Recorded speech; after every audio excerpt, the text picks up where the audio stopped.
right, what's up, everyone? Welcome to the tens and tens of people listening to the Lammicast. I believe this is episode 4.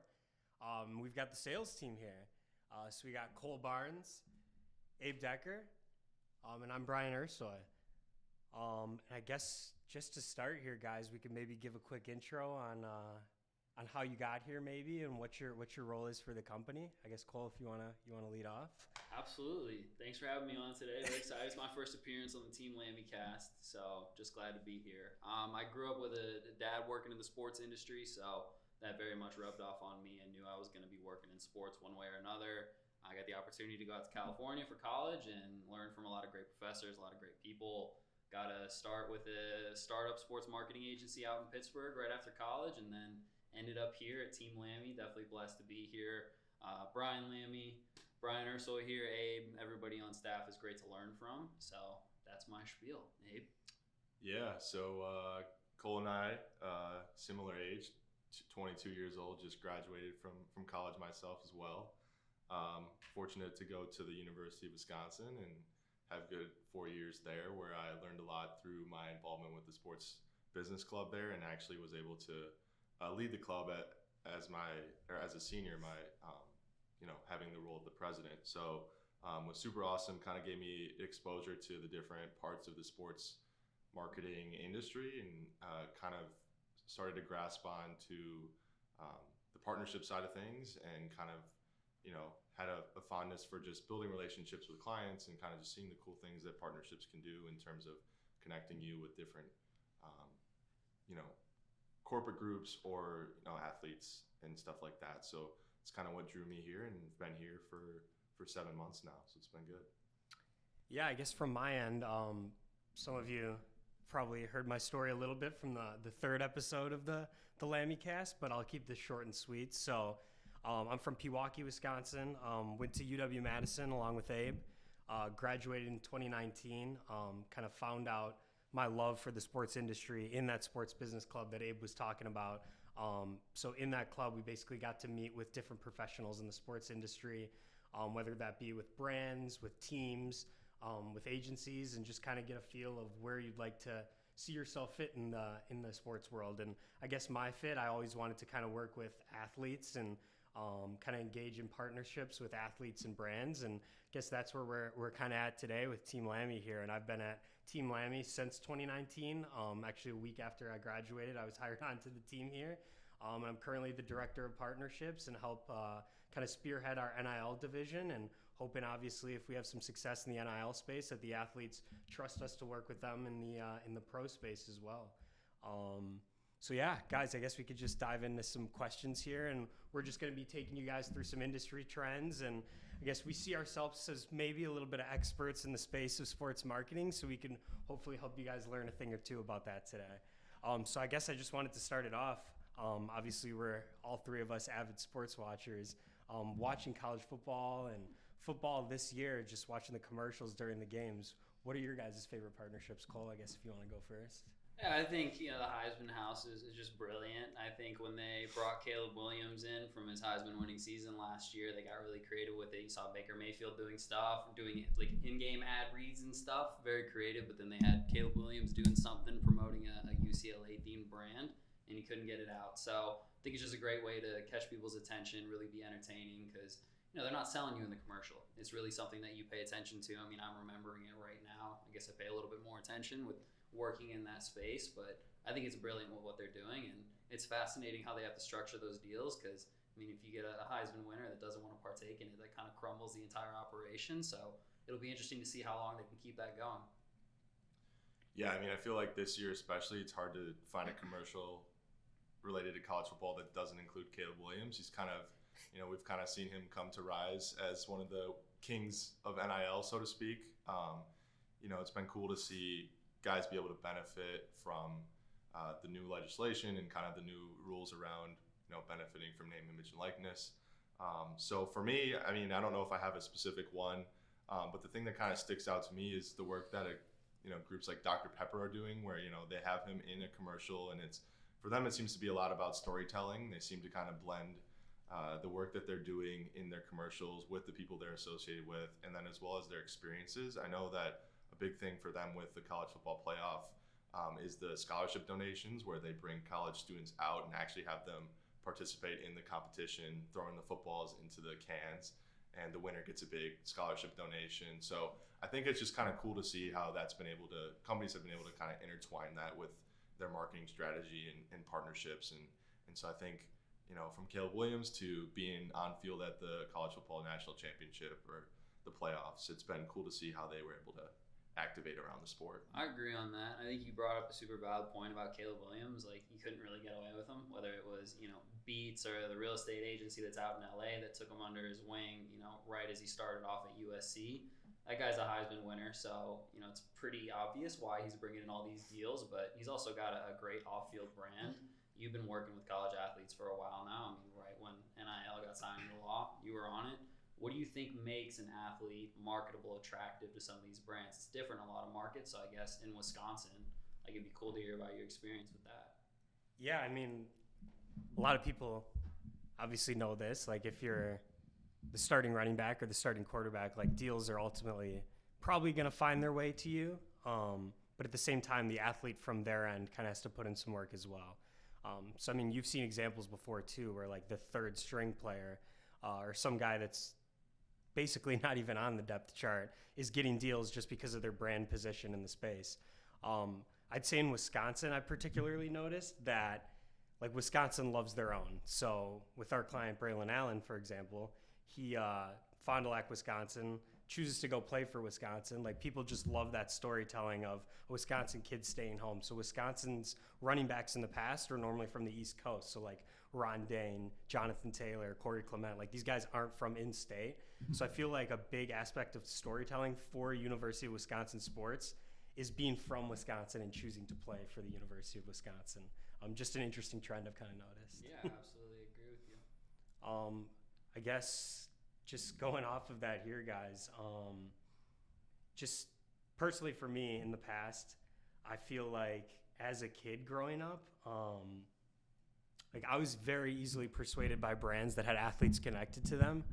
Do you feel like there's a lot of value behind that? So for example, like, growing up, I feel like I was very highly influenced by athletes or just famous people in general being attached to certain brands, and it would almost impact me in how I spend or how I buy.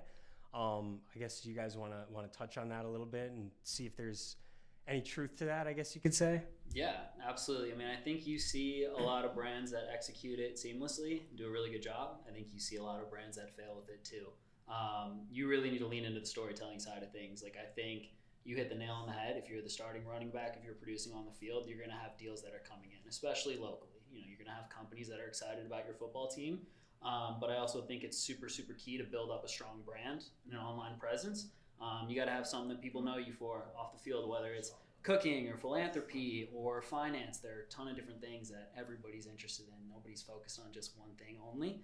So if an athlete's working with a brand, I think, one, it's got to be an organic fit. People are going to see right through that, especially in the age of influencers. Influencer marketing is everywhere. So people can see within a second if something's authentic or not. So I'm an advocate for brands only partnering with athletes that are showing face. They're in the meetings when you're structuring that deal. They have a good story to tell about your brand. They're familiar with it. So the brands that are doing that, they've done a phenomenal job. I mean, this is a very cliche example, but Michael Jordan, he's somebody that's thrown his all behind that brand. I think, the late Kobe Bryant, with what he did with Body Armor, you've seen the success of those brands. You've seen the success of the Jordan brand having the Nike backing. You've really got to be successful with it, and I think it's all about the relationship that the brand has with the athlete. If you don't have it's not going to be a good thing for you. You might have some PR because people are talking about you, but nobody's going to be singing praises about what you did. Yeah, I'm glad you brought up the Jordan and Kobe. I was actually thinking about them, but kind of from a different lens. You just think about, like, for me growing up as a basketball player most of my life, I mean, it's something as simple as a basketball shoe. Like, people aren't saying, like, oh, I'm going to go get the new Nikes. Like, they're like, I'm going to go get the Kobe's, or I'm going to go get the LeBrons, or, whatever it is. So it's like that, like, partnerships like that alone, I think it's just all about credibility. It's like, well, if I'm seeing one of my favorite athletes wearing this shoe or promoting this drink or whatever it is, like, that alone is enough. Or if they're on the box of a cereal, like, that's enough to have a kid who's sitting in the shopping cart be like, I want that, versus I want the one that's right next to it. So I think just, like, we've seen it with NIL in college, but also just with partnerships in general with athletes and other celebrities. It's, there's a ton of value in associating a certain, individual or athlete or even just a team with something. And sometimes it's not even always about like, what's the ROI on this investment? Like, it's just about saying we've got the face to associate with, and that's sometimes enough for people, which I think we've kind of grown to see and become more popular in the, with the partnerships with celebrities and especially in our space with athletes. Yeah, and I think it's the duty of the agency. If you're pitching a company on a deal, you need to know who that company's spending audience is. If it's, heavy on the kids, you're probably going to do something like put them on the box, put them on the product, because kids are very impressionable. I think you hit the nail on the head. Like, you see an athlete endorsing a brand in the most simple way when you're young, you're looking up to that person as, a hero. You're probably going to get influenced in that way. But as you get older, I think you care a lot more about the story and like the human element to things. So that's where it gets more complicated. I think if you're pitching Legos, you go one way. If you're pitching, a health insurance group, you go with a completely different strategy. So it's important for us as, marketing representatives and coming up with these ideas to really understand the company that we're pitching and have a strong listening period before we try and funnel them into a specific proposal.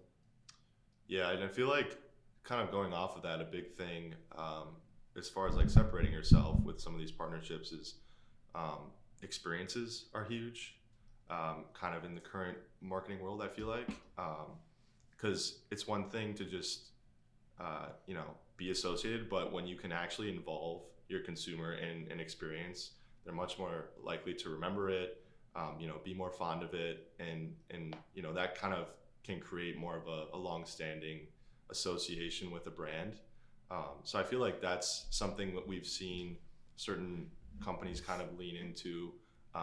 Even with some of the events we do here at Team Lammy, like it's not always just about what can I associate with, or what event, what team can I associate with, what athlete can I associate with, but like, can I come out to your event and can I do a really cool activation that the fans can participate in, have a good time, remember, and be back for years to come. So I think that like experience thing is certainly something that is important to capture as well. Yeah, and I mean, kind of just piggybacking off what you guys said, I feel like the best partnerships in the sports space, and correct me if I'm wrong here, are ones that obviously make sense and are authentic. So kind of like what you were saying before, Cole, like obviously there's great athletes and companies are going to want to work with these great athletes because they're great athletes. But then if they're fitting and a good fit for that brand, that's going to make the best partnership in my mind, because there's a storytelling aspect and it makes it more believable and not fake. Exactly. I mean, like Sauce Gardner and Buffalo Wild Wings. I mean, we were talking about that earlier. That's kind of just a match made right there.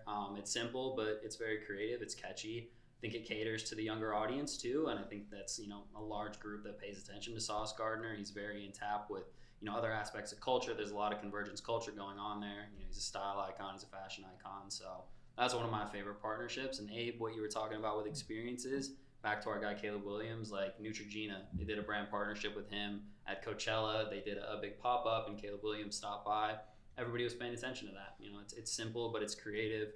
It's adding an extra element that differentiates yourself. You're not just doing a social media post. You're showing up on site in a unique place, and I think that's really cool, and that's working well for a lot of brands. Yeah, I was going to say I've noticed a lot of brands nowadays who are maybe new to the NIL space or like the influencer marketing space will think, oh, just one simple social media post from an athlete is going to blow up my brand or go viral, and it's going to have a great ROI just there.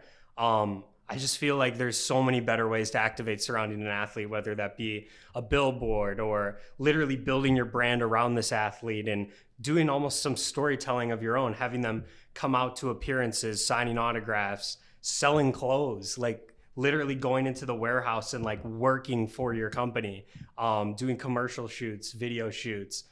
There's just so many more ways for brands to get involved. And I feel like a lot of them nowadays just think like, oh, it's just going to take one social media post from like a highly, sought after athlete with a lot of individuals following them on whatever platform that is. So yeah, I just feel like there's so many more ways for these brands to get involved with athletes beyond just a simple social media post, because I feel like that's almost just the low hanging fruit, and that's not necessarily going to make your brand go viral. Couldn't agree more. I think that's where Team Lammy really thrives in the sports industry. I think we've got a lot of different pieces to our agency, whether that's representing talent or doing shows. A good case study on that is, we're talking to a company right now that's interested in activating around athletes and March Madness. They're getting ahead of their planning schedule, which I love. But their package is very much focused on a couple social media posts, which is great. March Madness, it's one of the most exciting stretches of sports in this country, I'd say. But you really need to have some other aspects in that package. So at Team Lammy, got the talent that we represent. But we also have our Wisconsin Huddle TV show, right? That's got 125,000 weekly viewers. And our athletes are hosting that show week in, week out. So instead of just doing social media posts, I think, if we're going to have these athletes that are participating in that deal on the show just a week after March Madness, they can talk about their experience for a minute or two working with that company, what it was like to build up a relationship with them, how they used it in their daily life. I mean, that's moving away from social media. You get another touch point because you need 6, 7, 8 touch points for somebody to buy something from you. So I think there's a lot of ways that we can create more and more value for these companies across a bunch of different properties. It's not just working with an athlete. There's also media baked in, because I think a lot of companies are still unfamiliar with utilizing an athlete as a spokesperson. It's been done a lot for sure, but I think with NIL and especially the rise in social media and the influencer age, you're going to see a lot of companies that aren't super familiar with it. They get buying commercials on a Brewers broadcast. They get buying a spot on a radio broadcast. They might get, bringing in an athlete to be a speaker, but to position them as a brand ambassador, I think that's still very new and people are feeling it out. Yeah, I feel like we're kind of talking about this idea of, experiencing things and, having an athlete be in front of the audience that watches them on the field, on the court, whatever it is. To your point about the TV show, it's like fans can come to the show and see this athlete that they watch, that they look up to just a few feet away. And I think that's a big thing of it, is like feeling like you're involved is pretty big. And I feel like we talked about this. I kind of joked with you after the national championship it's become a thing. Raising Cane's captures that well. They'll bring a guy in from the winning team and they'll have him go serve food to, fans literally in the restaurant. And it's just a very funny, but like very smart activation. I think that's a big thing, is knowing when to kind of like capture the moment. I think this is a funny kind of just random example, but the rise of this guy, I believe his name is Drew Wells. Is that the guy who went famous on TikTok for these? Drew Walls. Thank you. He got a partnership with the NFL just for filming a video from Target that went viral. And he's like, just promoting his daily, like, here's what I'm going to do today. And then I'm going to watch football. And like, I think it's just the idea of like, athletes are real people too. And like, they can go and hand out food. They can, promote just what they're doing on an average day and watching football. Like, I think it's just kind of to your point, like sometimes it's unfamiliar territory, but it's really more simple than we might think. Like athletes are doing the same things, influencers are doing the same things. It's just about capturing that audience at the right time. Yeah, like literally capturing a moment in time, or like the heartbeat of the sports world at the time, or not even the sports world, just like the internet in the case with the Target guy. Yeah. I feel like there's so many trends nowadays with the internet, with all these social media platforms, that like these teams, not even teams only, but like brands or athletes, like once you catch on to these trends, there's kind of a moment in time to activate. And if you do activate during that moment in time, you could be very successful. And almost going back to what I said before, like you could go viral if you can kind of capture that moment in time. It's not just athlete A is representing brand A, you're gonna go viral. You have to capture that moment in time to make it make sense to people. I think that's so good. Like, sports is nothing without Twitter and the post-game conversation, the wars between fan bases, and that virality aspect. Like you see a lot of big brands that move slow with their partnerships, which is fine. You got to feel things out. I'm a big advocate for that, of course, but there are those moments where you can advocate or you can activate the day after and really hit on that, and social media is going to love that. I mean, the amount of earned media and if you want to quantify the dollars that brings to your company, it's just insane. So I would love to see more of that. You know how I feel about Raising Cane's. I think they're at the forefront of NIL. They're doing great stuff. I think this year in particular, you really expected after the national championship to see the QB handing out chicken and fries at the drive-through. So it's great stuff, and I really hope we see more of that. And I feel like that's when like a campaign is successful, is when I can walk in to work the next day and be like, so who's going to be serving chicken in the drive-through. Like, is it JJ McCarthy? Is it, I think Donovan Edwards was, I think, who they chose. But like, that's when you're doing well, is when like the audience kind of subconsciously just expects it to be a thing. I feel like, that's a good sign of you've captured the right audience. They couldn't get JJ this year? I don't know what he's on. So. I don't know what he's on. He was busy. Yeah. That's fine. Maybe he went to Disney World. Exactly. See, think about who does that? That's the NFL when you win the Super Bowl MVP. Okay, there we go. Yeah, so I think that kind of just gets into another point, that like activation surrounding an event is like so vital. So like, I'm just thinking about all the times I watched March Madness growing up. What brand do I think about? Buffalo Wild Wings. Yep. And like, whenever a game literally goes into overtime, I'm thinking about Buffalo Wild Wings because they had all these commercials about how they rigged the games to go to overtime. So it's like, these brands, if they can like position themselves surrounding an event, or like surrounding something as simple as going to overtime. Yeah. Like, every time a game goes into overtime, I've seen before, like during March Madness, once the game goes to overtime, the first commercial on that commercial break is Buffalo Wild Wings being like, haha, we went to overtime, see what we did. Yeah. So I just feel like that's so important in the space. And like what we were saying before with Disney World, like Disney World has attached themselves to the Super Bowl MVP in the NFL. Like, we're going to Disney World. That's literally a slogan that they capture from these guys after they win the Super Bowl MVP. I just think that's a fascinating way to kind of position your brand. It's like PB&J. I mean, you got to get lucky with it, and it takes a lot of time to build that up. But yeah, I think there are just certain properties or teams or events that are inseparable with certain brands, and you love to see that. So something I'm kind of curious to ask you guys about, just being fairly new to the sponsorship partnership industry myself. Obviously, I know, Brian, you've been doing this for a few years, and Cole, you've got some prior experience yourself. Can you guys just sort of speak to some of the projects you've worked on, some of the things you're proud of, some of the things you've learned throughout your journey? Just kind of a quick summary for someone who's like, I think sports partnerships are really cool, but I quite honestly don't really know anything about it, and would love to kind of learn about some of the successes, some of the misconceptions, whatever you'd like to share. I'd be interested to sort of hear from your experience. Yeah, I mean, I shared this in the last podcast, but I feel like when you find an athlete that fits so well with the brand, like, that's just authentic storytelling right there. So for example, work with Braylon Allen, who's the star running back for Wisconsin, is now off to the NFL. But his first deal, about 7 days after we signed him, was with a sportswear company out of Wisconsin called Iron Jock, and they're owned by a former, a UW grad and a UW donor to the athletic department. So obviously right there you have that connection, like UW donor from the area, Braylon's from Wisconsin, so there's a little bit of a connection there. But along with that, Braylon's personal brand, even in like high school and that early on, was attached to just lifting weights and being an absolute beast in the weight room and working out. And obviously Iron Jock is workout clothes and workout apparel, so you can kind of attach them to that brand pretty seamlessly. Obviously Braylon at the time wasn't like a huge entity. I think he had like 10,000 followers on Instagram at most, and Iron Jock wasn't even a legal company at the moment. But then they entered into this partnership, and 3 years later, Braylon's got 100,000 followers on Instagram, and Iron Jock's absolutely killing it in Wisconsin and is literally providing the spirit wear for all these different high schools in the state of Wisconsin. And everyone knows who they are because of the commercials and just the success they've had storytelling in the state.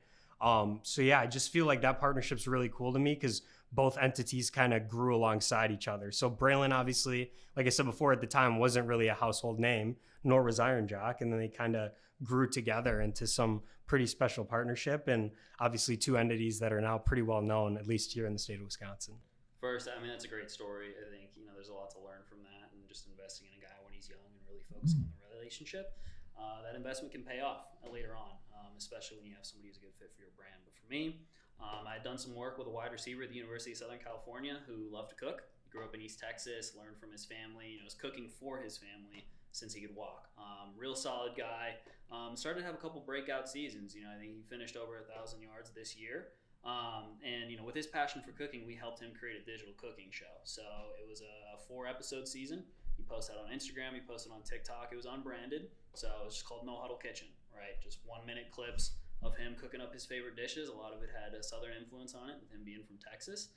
And then that kind of blew up, right? Had a big season after the first season of No Huddle Kitchen launched, put up some good numbers. People started paying attention, and then this year he really blew up. And what was cool is we were able to take that digital content series and we were able to approach pretty major meal prep brand, I'd say, and get them to sponsor season 2. So the athlete cooked up all of that brand's meals, and I think it brought a lot of value to them. We had some press, Sports Illustrated covered it. We had ESPN talking about it too. So I think that just goes to show that if you're building up a brand and doing things organically, you can really create that content that brands can see themselves within. So if you have an athlete that's willing to be in front of the camera and showcase their personality, I think there's a lot to gain from that, whether it's getting a deal or you look at our client, James Jones. Like, that's what's cool about our Wisconsin Huddle show. You get these college athletes who are on the show showcasing their speaking abilities, building up their brand. They know so much about their game, they could become an analyst in 10, 15 years, right? So you've already got to start with that. I think, Team Lammy does a great job of not only empowering its employees, its athletes, and I will leave you guys with that. Thank you very much for having me today. All right, well, we appreciate your guys' time today. Thank you for listening, and we'll see you next time.